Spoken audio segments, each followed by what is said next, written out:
My name is Tinker Boyd, and I welcome you to New Covenant United Methodist Church.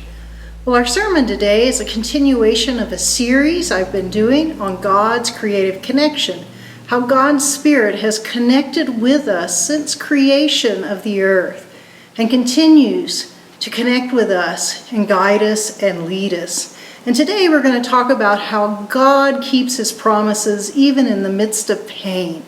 And today's story is definitely one that has a lot of pain in it. So let me go ahead and read our passage for the day. It's in Genesis chapter 21, verses 8 through 21. The child grew and was weaned, and Abraham made a great feast on the day that Isaac was weaned.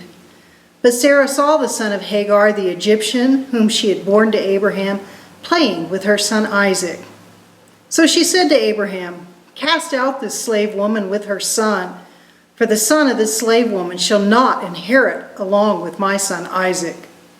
The matter was very distressing to Abraham on account of his son. But God said to Abraham, "Do not be distressed because of the boy and because of your slave woman. Whatever Sarah says to you, do as she tells you, for it is through Isaac that offspring shall be named for you. As for the son of the slave woman, I will make a nation of him also, because he is your offspring." So Abraham rose early in the morning and took bread and a skin of water and gave it to Hagar, putting it on her shoulder, along with the child, and sent her away. And she departed and wandered about in the wilderness of Beersheba. When the water in the skin was gone, she cast the child under one of the bushes.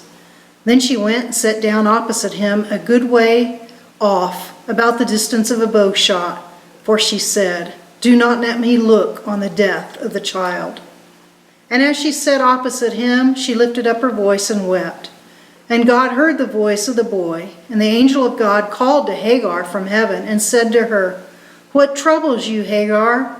Do not be afraid, for God has heard the voice of the boy where he is.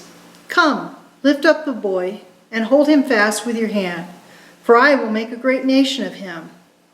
Then God opened her eyes, and she saw a well of water. She went and filled the skin with water and gave the boy a drink. God was with the boy, and he grew up. He lived in the wilderness and became an expert with the bow. He lived in the wilderness of Paran, and his mother got a wife for him in the land of Egypt. Now, if this was a work of fiction, we would almost think we're reading one of Shakespeare's tragedy. There's a lot of pain in this story, a lot of potential for pain. We see Abraham, who's losing his oldest son. We see Sarah, who's frustrated and concerned about whatever has happened between Isaac and Ishmael, and just the fact that she has this other wife now in this, whose son could potentially inherit what she wants her son to inherit. See Hagar, who is being cast out into the desert, and Ishmael, who is also being cast out in the desert. So a tremendous amount of pain. Definitely could be a bad situation. And we're very fortunate, actually, that this is not fiction. This is a real story, and that God is involved in it. So let's think about this story. Let's talk about it a little bit. So Abraham had at one point been promised that he would have a son through Sarah. And Sarah had also been promised that she would have a child. Well, time rolls by and nothing happens, and so they decide to take matters into their own hands. And so Sarah goes to Abraham and says, "Why don't you take Hagar, my servant, as a second wife and have a child for me through her?" This was a common practice at that time, so we don't want to judge that. That was a common practice. However, what we can say is that they should have waited for the promise, though we all recognize our own impatience in that. They take that route. He takes Hagar. Abraham could have said no, but he takes Hagar as his second wife, and they have a son, Ishmael. Now, Abraham loves Ishmael. We see that in the text as well. Last week, we actually talked about how when God came to Abraham when he was 99 years old, now 24 years since his initial promise that he would have a son with Sarah, he comes to Abraham again and reminds him of that promise, And we read last week that he literally fell on his face. He laughed. He said, really, I'm going to have a son at my age and at Sarah's age. And then he says to God, what about Ishmael? Look at my son Ishmael. What he was saying was, just bless him. I love him. Bless him. I'm super happy with my son Ishmael. And so he loves Ishmael.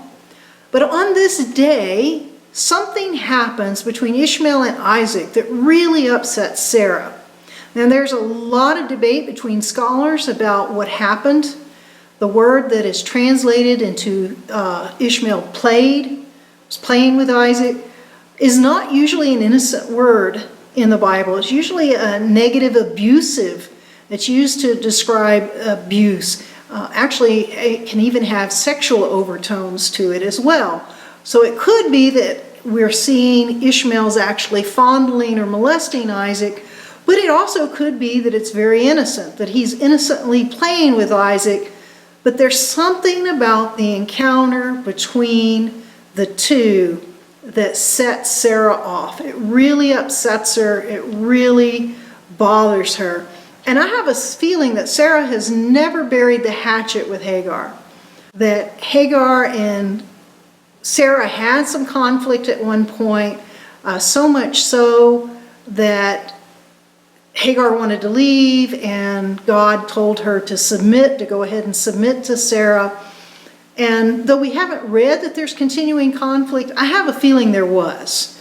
I have a feeling that Sarah used every chance she could to make Hagar's life miserable. Even though she is now the status of a second wife, I have a feeling she did not get that status.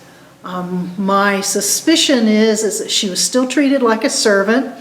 Matter of fact, she's called here a slave girl, so undoubtedly she's still being treated worse than a servant. She's being treated as a slave. And that Sarah uses probably every opportunity she can to belittle Hagar and to belittle Ishmael. Now, she probably has no idea when she's doing it how much it hurts Abraham to hear his son belittled. Because in Sarah's mind, this isn't a blood relative, this isn't family. As a matter of fact, it's someone that is competing with her status as wife and competing eventually with her son's status as the firstborn. So I have a feeling she's continued to make ugly comments about Hagar and about Ishmael over these last, but probably about 13 or 14 years since Hagar had Ishmael. And all this time, we've got Sarah constantly probably making little gripes and quips about Hagar and Ishmael. And I get the sense that Abraham probably didn't do a lot about it. He seems kind of like he was a very complacent guy, very easygoing guy. As a matter of fact, when they had the conflict, when Sarah and Hagar had the conflict that God intervened in, Sarah actually went to Abraham, and Abraham's response was, she's your servant, you do whatever you think is best. And so I think that was his way of saying, don't involve me. Leave me out of it. I have a feeling he was probably trying to play a peacemaker role, or probably even a very silent role. So probably trying, when Sarah said something ugly, maybe he tried to say something positive, but quite possibly he said nothing. But it's hurting him. It's bound to be hurting him to hear his son or even his second wife belittled or talked about in an ugly way, because he does love Ishmael. He doesn't seem to have a lot of love for Hagar. We don't see that in the text, but there's probably at least some acknowledgement or respect for her, some honor for her at least, though, as of his son. So on this day, whatever has happened now between Isaac and Ishmael so upsets Sarah that she goes from little snide remarks to her little backbiting to whatever she's been doing, to outright getting in Abraham's face and saying, you need to divorce her. When she says cast out, that's what she's saying. You need to divorce Hagar.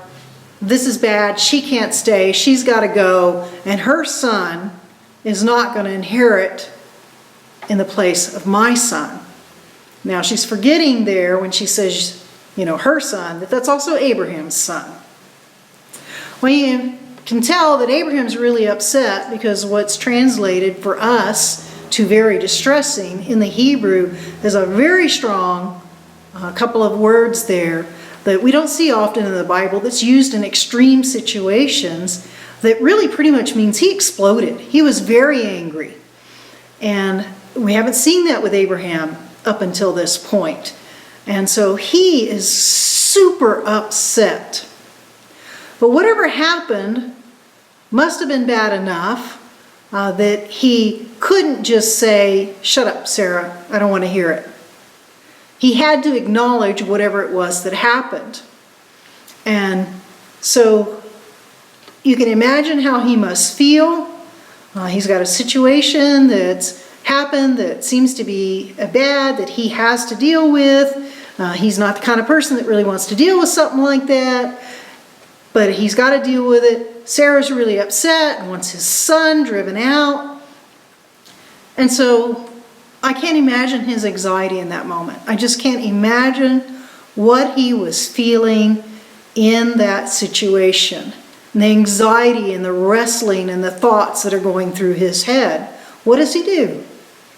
Does he tell Sarah, you just need to learn to get along with him, or you need to overlook this? Or does he recognize he can't overlook it? But then what does he do? He must have been so troubled. And it's, of course, I'm sure the last thing he wanted to do was cast his son out. But then God comes to him and says, do what Sarah says. I want you to just go ahead and do what she's told you to do.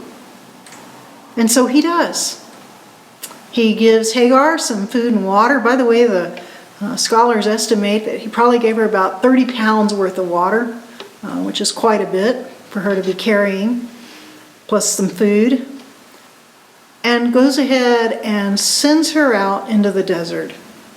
Now that must have been an incredibly frightful thing to do. Someone you love, even an enemy you wouldn't necessarily cast out into the desert. And now he has to cast out his son and the mother of his son into the desert. Now Beersheba is not desert like we think of here in Farmington, but there wasn't any surface water. They had some nice pretty grass, but in some areas, I'm not sure what Beersheba looked like, because it doesn't look like now what it did then. Some parts of it are pretty arid, but some of it are fairly decent looking grasslands. But the surface water is a real issue. And Hagar's not going to be able to go out and dig a well. And that's how they got their water. And even then, wells were hit and miss. You didn't always find water just because you dug a well. So he is, in his mind, probably sending her to certain death. But he does it anyway, and I believe the only reason that he was able to do that was because he trusted in God. If God told him he was going to make a great nation of Ishmael, that surely meant that Ishmael had to live. And so that was the only reason, I believe, that he was able to do this at all. That's because he trusted in what God promised him. So in the midst of this pain, God makes this promise to him. He chooses to trust that promise over the logic that was before him, certain death in the desert, and goes ahead and sends her away with his son. Now we look at it from Hagar's point of view, and she goes into the desert. She's got 30 pounds worth of water, a couple of gallons worth of water. It's only going to last her so long, and sure enough, we read that she eventually runs out of water, and we're told she's wandering around Beersheba. That means she's lost. She doesn't know where to go. She doesn't know which direction to go in. And she finally realizes that they're at a point where they're going to die. Now, those of us here in Farmington, in the Southwest, the desert Southwest, we totally understand that it doesn't take long to cook out in the desert and to just really become dehydrated. And so she knows certain death is coming. She's lost. They're out of water. probably out of food, and there's no shade, just grasslands and dry areas, and there's no hope. Finally, it's just so hopeless that she doesn't see any sense in even walking anymore. It's just zapping their energy and their strength. And she finds a little bit of shade, and she gives that to her son, and then she moves away because she just can't stand to watch him die. And we don't really get from the text how critical her situation is, but I guarantee you she has given all of her water to her son, and her situation is probably very dire. Quite possibly, she's concerned that her son's going to see her die, and she probably can't stand the thought of that either. So she moves away from him and sits down, and she cries, her son's crying, and then God answers her. In the middle of all this pain, God answers her and makes a promise. And the promise is the same as was given to Abraham: your son will be a great nation. And then her eyes are open and she sees a well. Now we might be wondering, how in the world did she not see this well? Well, honestly, the wells didn't necessarily look like we see them in the pretty pictures in the storybooks, where they're this brick well, walls, and a circular thing with a nice little bucket hanging from a board across the top. A lot of times they were just open pits. And you could just literally walk past one with the grass growing up to the side of it and such, within 10 feet of it, and not see it. I've got a picture of one here actually, and you can just imagine if you were a couple of feet over walking past that, you might not necessarily see that hole in the ground.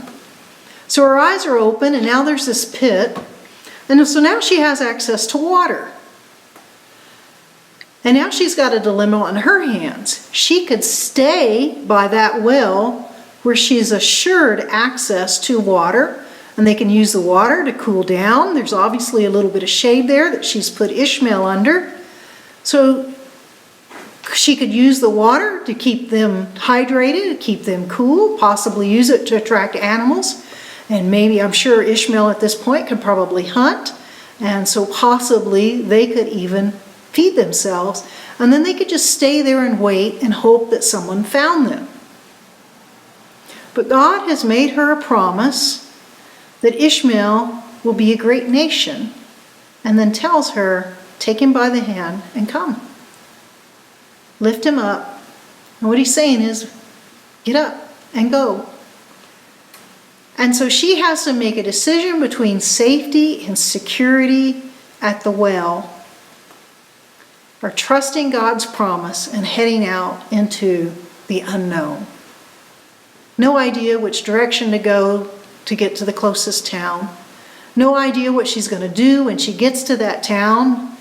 She's a woman without a husband in a land and a time period where it was hard for a woman to make an income.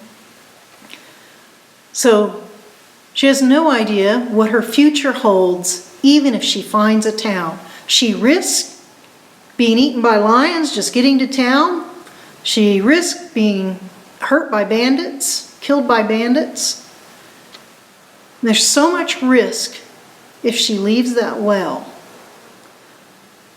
But if Ishmael's to become a great nation, she has to leave. And so she trusts the promise. In the midst of her pain, she trusts that promise that the only way Ishmael can be a great nation is if she leaves what's safe and secure and heads out into the unknown. So what I take from this story as I listen to it and I think about it is how hard it is sometimes for us to trust God and leave and go out into the wilderness and like Hagar did. And I think about Abraham trusting God with something he loved dearly, letting go of control and letting God have control. How hard that was for him. I look at my life, and I challenge all of us to look at our lives, and where in our lives are we not trusting God with what we love? Are we not trusting God to step away from what's safe and secure and go out into the unknown? Because God does call us sometimes into the desert. And that's so hard. It's so hard to leave what's safe and secure. You know, when God calls us out of a bad situation into a good situation, all about that. Don't have any problem doing that. But when God calls us out of a secure situation, or safe situation, or calls us to give up something we love and trust Him that He can do something more, that's hard, especially when we have to go through the desert or the wilderness or into the unknown to get there. And so this week, I challenge all of us to look at our lives and say, are we taking that risk when God has called us and gone out into the wilderness, into the unknown? Have we left the safe and secure and taken the risks that God's asking us to take? Are we allowing ourselves to become uncomfortable when God calls us to do something? Or are we just sticking by the well where it's safe and it's secure and we don't have to worry about the risk? So, what a great reminder the story is that it is worth it. We got to see Isaac become a great nation, and Ishmael also become a great nation. He's the father of Islam. Isaac, the father of the Jews, and now the Christians. Because Abraham and Hagar were willing to take the risk and trust God,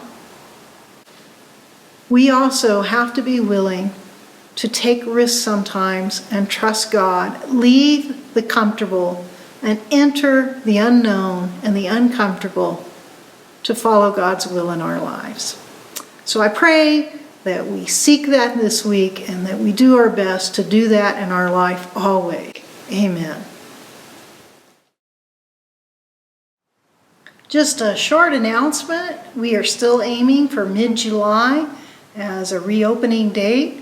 We may have to look at how we schedule our services because we need to clean the church between groups, so we may not be able to do a turnaround from Saturday night to Sunday morning. So we will explore that as a board and see what we think will work. But we definitely miss you all. The church is a very lonely place without you guys. And so I can't wait until we get back together. Things are sure looking good in New Mexico as far as the coronavirus seems to be going down, but unfortunately we're seeing spikes in states that are reopening, and that certainly is cause for concern and definitely cause to pause a little bit before we make a decision about opening. So we will definitely keep you informed. I want to thank everybody that's bringing stuff for the blessing box. It's every time I think that it seems like people aren't using as much, suddenly it seems that it gets hit hard again. And so we have been very fortunate that we've had a steady supply of materials coming in that we can put out there to keep it stocked. So thank you all for that. Thank you all for the donations that went to the family that lost their home, that were the student of Angie there at Apache Elementary, and the ones that also went to the Four Corners Ministry out on the reservation in Shiprock. So very thankful, and I just can't wait to see you guys. I hope that we are just 4 weeks away, but I will definitely keep you updated if we decide to push it back. Y'all have a good day. God bless. Amen.